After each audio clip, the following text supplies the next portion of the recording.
Dans cette vidéo, je vais vous présenter des jeux pour jouer tout seul avec vos memory cards, et c'est-à-dire apprendre en s'amusant.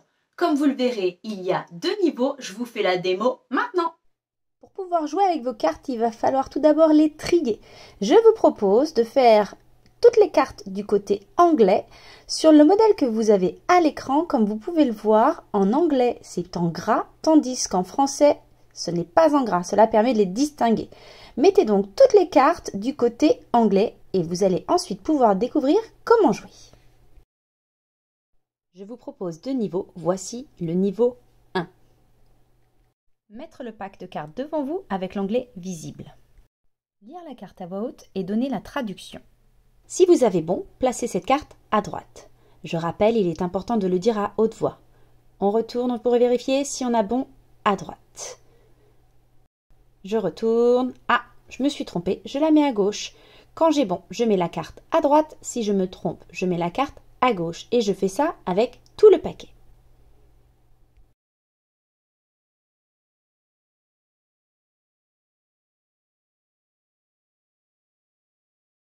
Vous obtenez donc deux paquets, sauf si vous avez tout bon. Il suffit maintenant de compter vos cartes pour calculer votre score. Cela vous permet d'évaluer ce que vous avez retenu, mais surtout de vous concentrer sur les mots qui vous ont posé problème. Reprenez donc ce paquet et il vous reste ces quelques cartes à retravailler. Réessayez encore l'activité pour faire augmenter votre score. Passons maintenant au niveau 2. Le principe est similaire, sauf que cette fois-ci, vous allez mettre vos cartes du côté français. Comment dit-on une imprimante? A printer. Je retourne. Si j'ai bon, je mets la carte à droite.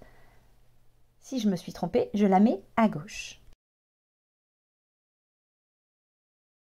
J'insiste, il est très important que vous disiez les mots en anglais à voix haute. Il s'agit de la manipulation orale. Elle est indispensable.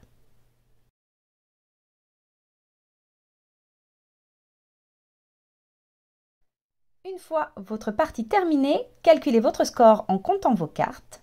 Comme vous le savez, il va falloir se concentrer sur les cartes qui sont du côté gauche, les réviser, rejouer avec pour les mémoriser et pour la fois d'après, avoir un meilleur score.